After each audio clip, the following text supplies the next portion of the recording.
Hi guys, welcome to another video.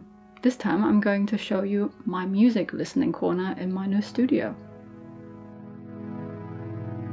Those of you who've been following my channel for quite a while know that I have quite a few different interests. I'm a photographer by profession, I make music, I draw and paint, I do electronics DIY stuff, and I have many interests like that. One of my earliest obsessions was music though. I was always into listening to music. Even as a teenager, I was always listening to music. Back then I would walk around with a Walkman all the time and listen to my punk tapes, and this was something that I did since I was like 12, 13, I don't know. And then I went through a whole journey of exploring punk music, goth rock, Batcave, all sorts of different genres like that. I like the darker genres too. And I started out with making dark ambient because I came out of this whole gothic, punk, dark wave type scene, and that was the kind of music that I was into mostly back then. For me, listening to music was always very important, and even when I moved to England to do my master's degree, I took my stereo with me because I just couldn't live without the possibility of listening to music. It was just so important to me. When I graduated, I moved to Berlin, and there in the neighborhood there was a tiny little record shop. Before then, I never really got into listening to vinyl or anything like that. I had a few vinyl records that I collected because I was into the bands, but I didn't really start collecting them until I moved to Berlin. They're quite big and I never had much space. Especially for a record player, I didn't really have the space most of the time. In Berlin I had a quite big flat though, so I had space for all that. And I started listening to vinyl records obsessively. I started collecting Nick Cave albums mostly, and singles from old post-punk bands, and yeah, I got really into it, but I didn't really have any money, so I couldn't really buy an awful lot of records. I listened to them up and down all the time and I was obsessed. I just loved it. But then eventually Berlin became a bit too expensive for me and I moved here. And well, here the story was quite a bit different because we lived in a city that is really very expensive. It's San Sebastian, which is one of those tourist hotspots. In summer it gets super crowded, there are lots and lots of Airbnbs, and the flats are just so expensive. We paid a huge amount of rent, and there was just not an awful lot of space. My biggest problem with that flat was that it sounded really bad. Every single room in that flat had problems. The smaller rooms all had built-in wardrobes, so they would resonate whenever you put the music loud. And the living room had this resonating standing wave, and it just sounded so bad. And there was nothing really I could do about that because it was a rented apartment. And we had all the books on the walls, but it didn't really help much, even in the living room. I didn't like the stereo that we had there, or so I thought, because the room just sounded so awful. And I knew that my own stereo, my Technics stereo, was very good, but in the room that I had as my studio, it was just terrible. The room was practically square, there were these wardrobes, and it just sounded bad. So I stopped listening to music out loud. And since I didn't really go to uni anymore or had places to be, I also didn't listen to music anymore when I commuted. And after a while, I realized that I wasn't really listening to music anymore. And this actually upset me quite a bit because music has such an importance for me. And I tried to change this a few times. I changed the arrangement in my studio a couple of times so that I would have a better way of listening to music, but it just wouldn't work because it just sounded too bad. So for this new studio, I knew that there was one thing that was really important to me, and that was to have a place where I can listen to music out loud and where it sounds good and where I don't have to do everything with headphones, and it was just so important to me. When I saw the studio for the first time, I knew that it would have to be this corner. There's a partition going through the studio and it's not closed at the top, but back there's actually a wall that goes to the top. And I thought putting this sofa into that corner would make a really good sound arrangement. I wasn't really sure whether it would sound good with the slanted ceilings, but I knew that I wanted to have the sofa in front of this window because there's quite a nice view.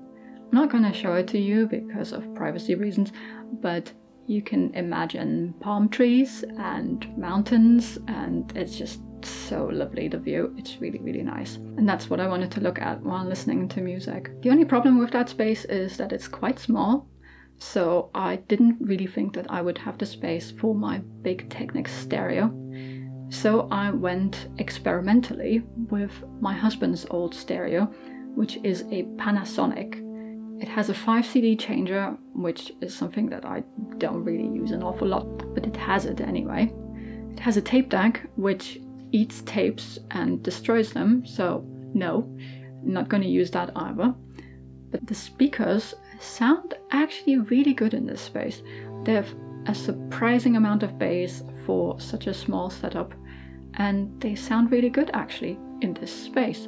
I always thought it was a bit bad because of the room it was in before, but it actually sounds really good. And I was very surprised when I listened to it for the first time in this space. Another problem that this little stereo has is that it has no phono stage, and it only has one aux in. So I knew that I would have to get a bit inventive to make this setup work. I wanted to connect my record player to it and my tape deck. So I bought a little audio switch, an RCA audio switch with 3 inputs and 1 output that goes into the aux of this little stereo. And to this I hooked up my tape deck, which is a Yamaha multitrack. I think it's an MT100, and the record player with which I started out was an Aiwa PXE850. This record player is a rebranded Audio-Technica LP60, so it has automatic start and stop, and it has a speed box, so it's very convenient. This record player has a phono amp, but I never liked the sound of it, so I went with an external phono preamp, which is the RDJ Pre 2, and I think that's a really good phono preamp for the money. It sounds really good. It has some features like a rumble cut and that sort of thing. It's actually quite good. I like it a lot, and that actually made my record player sound quite alright for what it is, an entry-level record player. After I had connected all of that and listened to it for a bit, I realized that this little corner actually sounded quite good. And that surprised me because a corner normally doesn't sound good. I think it's because the sofa takes up so much space in this place, and also there are these slanted ceilings that break it up a bit. The only problem I had was with bass buildup, so I put a bass trap there.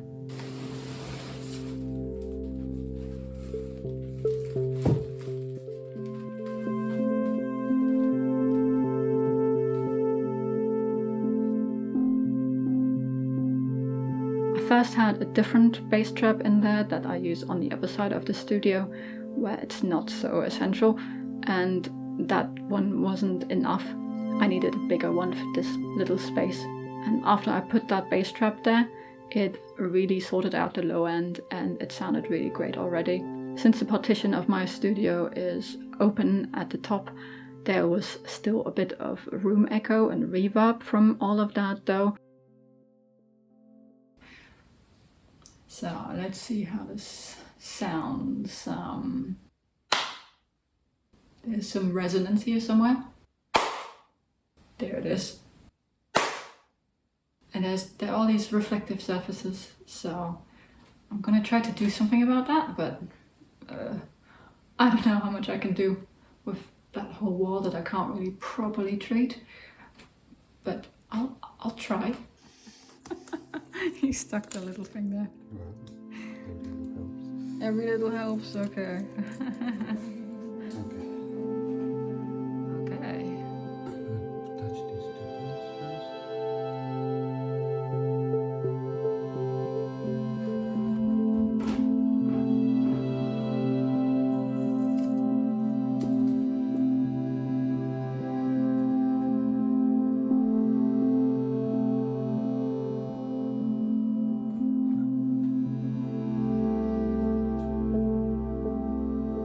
Once I put up some sound panels, In this case, they're PET recycled type sound panels that are hypoallergenic, so that was really a good choice, and they made a huge difference to the room.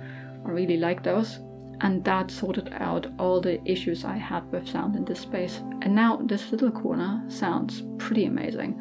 I'm really happy with it. I listen to music all the time in that corner, and it's really, really nice. Once I knew that I could get my listening corner to sound really good, I also added some Bluetooth to it. This is a 1Me receiver, and it can connect 2 devices. It has aptX and it is low latency, so I can actually watch videos with it and there's not gonna be any delay. It's quite impressive how far these streaming things have come by now. I was an early adopter of the AirPod Express system when it came out, and I really loved that. I used that a lot when it came out, but you couldn't really watch movies with it or something like that. It was really just for audio. Do you have trouble sleeping at night? It may be because you're a deadbeat. Nowadays you can stream with video, and that's pretty amazing. So when I watch YouTube videos in that corner, I will always listen with the stereo, and that has really improved my enjoyment of music YouTube a lot, because the sound design of those channels is usually amazing and it comes really across well on the stereo. I love it. Normally I watch with an iPad there. I'm still thinking of how to get a bigger screen there that is not permanent, because there's obviously not a lot of space. I'm gonna have to think about that for a while. So I have my iPad set up there for all the music streaming stuff. I have it streaming Bandcamp stuff, and I also use YouTube Music, and I also have a FLAC player on it, which is called a Vox, and I like that quite a bit. And from there I will stream to this little Bluetooth receiver, and I'm very happy with the quality of it. It has made this stereo even better for me, and the three-way switch that I have to switch between the Bluetooth, the record player and the tape is actually very useful, so that was also a good choice. With this I was almost happy. The only problem that I still had was my record player. This record player is an old Aiwa. My brother gave it to me at some point because it is his old record player that he had with his very first stereo, and he didn't need it anymore because it is an entry-level record player, and my brother's really into collecting records and he has a much better record player now. But this record player got me started with my love for vinyl, and I really like it still, but there are some problems with it.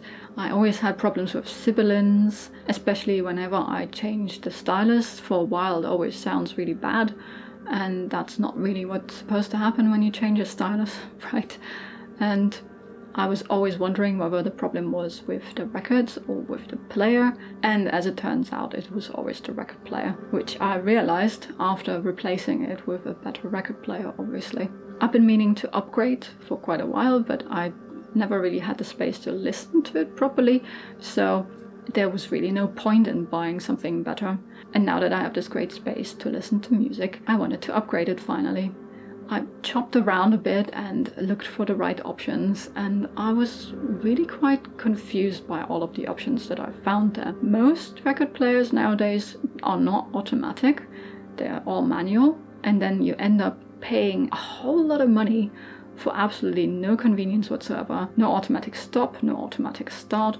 In many cases, you even have to take off the platter to change the speed, which is insane, in my opinion, in this day and age. Make sure the belt is on the top pulley, it should be, and if you ever do want to change the speed of the turntable to 45, you just simply move the belt and put it on the bottom pulley. That will make it play at 45. I knew that I would go crazy if I had to change the speed like that, and I wanted something with a speed box at least. I looked at some of the more expensive options like a rigger, and I was just really floored by the price of that. I know that collecting records is a bit of an affluent hobby, obviously, but this was a bit too much for my liking, and I thought it was just overkill. So I asked my brother for advice because he recently upgraded his record player as well, and he actually went with a Project record player. He couldn't even tell me which exact model it was, but he said that he was very happy and that it had a speed box, and The only downside to it is that it has no automatic stop. In such a small space as this, you're practically sitting next to the record player anyway, so automatic stop is really not essential, I would say. In the end, I looked around and found a really reduced Project Essential free, and I paid very little for it, and I was very happy with my find. I was a bit intimidated at first setting it up because I had never set up a record player before. On the Aiwa I had, the tone arm was fixed and I never had to set it up, so it was the first time for me setting up a record player. But it was actually quite simple. You just have to balance the tone arm and adjust it for the cartridge, and it's really quite simple, and there's some easy videos to go over that. It wasn't hard and I got it done very quickly. Then I put my first record on and immediately I was greeted with a lot of distortion. What happened, of course, was that I connected the out from the internal phono amp to my external phono amp, and it was just way too hot. Silly beginner mistake, but I changed it around and then it played fine. Of course, I can't play you the sound of it because I would get a copyright strike immediately, I would guess. So that's not really an option. But let me assure you that it sounds really good. And now that I had some time to play in the stylus, it sounds really, really good. I'm very, very happy with this. Gone are all the problems that I had before. I don't have the problems with sibilance anymore. And the other problem I had with the Aiwa was a lot of motor noise, in part because it was quite an old one, but also because there was all this parasitic noise in general on the machine. There wasn't really any way to ground it properly, so I got all this feedback from the Bluetooth sometimes, and yeah, it didn't really work too well with the Aiwa. And this new record player, the Project Essential Free, solved all my problems. It sounds fantastic and I'm very, very happy with it. Already in Berlin, I bought these record storage boxes here, and they are quite nice because they have internal separators. I was running out of space and I needed more, but those weren't really available anymore, only B-stock, so I looked into other solutions and I found these record storage boxes on the Thomann website, which looked really good. They're white and they have the added advantage that they actually fit into this space quite nicely. I have this ledge on the wall for I don't know what reason, but this is how our house is, and I could work around this ledge with these record storage boxes. And it turns out that these storage boxes for records are actually fantastic for photo books as well. So I now have a shelf with all my photo books that I can change whenever I want to include records too. So I can now extend my record collection to a size that is probably unhealthy. So I'm gonna have to be careful with that. But for now it's mostly photo book storage, but it's really good. I also happen to have wooden CD shelves that my husband got from somewhere. Turns out these are actually meant for plants originally, but surprisingly they fit records really well. So I decided to paint them to integrate them into my studio better. I have everything white on this side of the studio, so I painted them white. This took me quite a bit. It's chalk paint, but it was a really worthwhile project and I think it now looks really nice.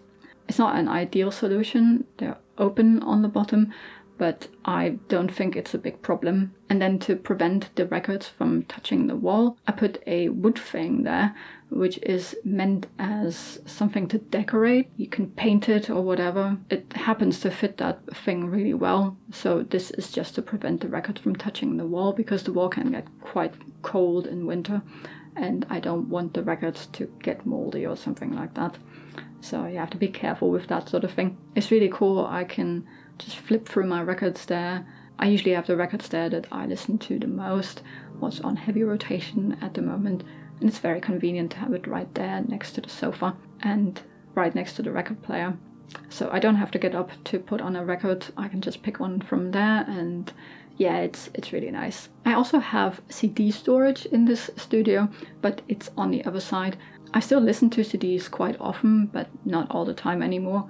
It's a bit annoying that I have to get up, but I usually keep a few CDs on the ledge, I have another 2 of these planter things that I can turn into shelves, and they fit CDs really well too, so I'm thinking of painting another one and putting it next to the one that I already have to have CDs there too. And now I have this really nice setup for listening to records, and pretty much every night I sit here and listen for a while, and it's super nice to have. I also put some plants there and a picture of mine that I took in Los Laureles in Buenos Aires, and that was a really nice place to go to. I always love remembering going there. That place is like time travel, like an old-fashioned tango place. It's so nice, and I thought it would be a good picture to have there.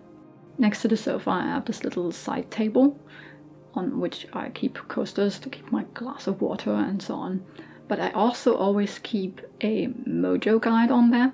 Whenever I'm exploring new music, I will look into the Mojo guide and look through what I've listened to recently when exploring new stuff. Yeah, it's a really cool thing to have. I don't really rely on algorithms to give me new music or something like that, because it all ends up sounding very samey. And this is more of a knowledge-based recommendation system, which I really enjoy. I don't really do Spotify, so I don't really know how it works. By the way, there isn't only a window to the side, there's also one up here, but I have it closed right now with Velux blinds. My husband actually redid this whole window and the other one on the other side of the studio too, because the old blinds were a bit not so nice, and they were from the previous owners. And I decided to put dual Velux blinds in there.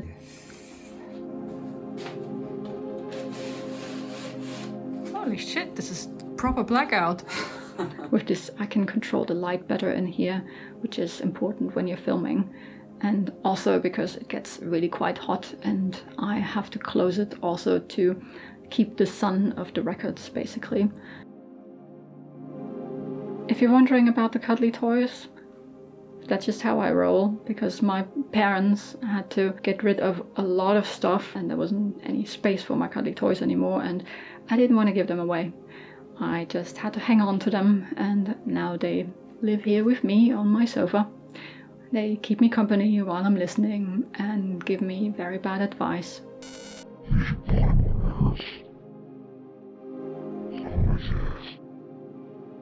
And I think it makes the space a little bit more cozy. It has become such a nice place to hang out. I use the space a lot to write.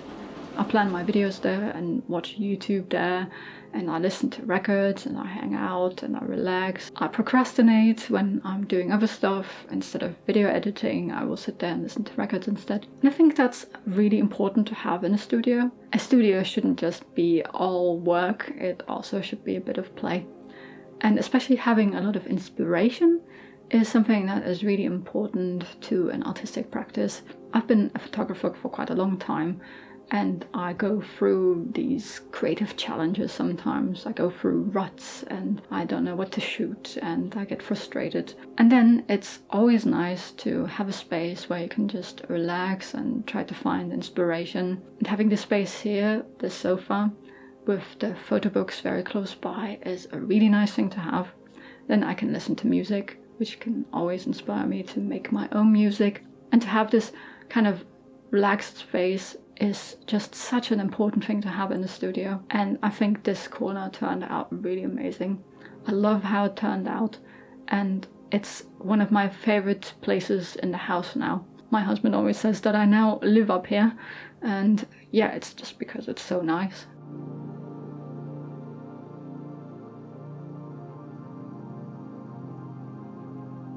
In any case, this is my listening corner, and I hope you enjoyed this little part of my studio build.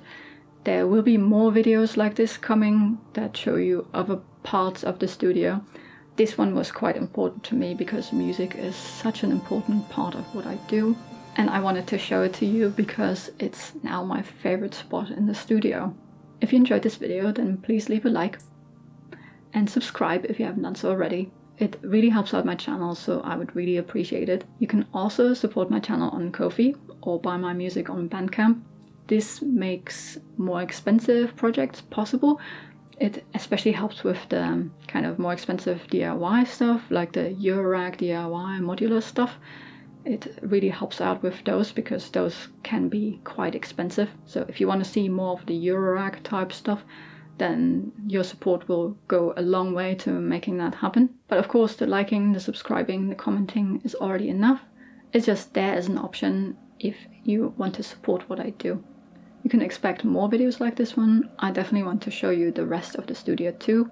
I want to show you my little electronics corner and my little drawing and painting corner that has been taken over by my music equipment already. And I also want to show you the music production side of my studio, which is really quite cool.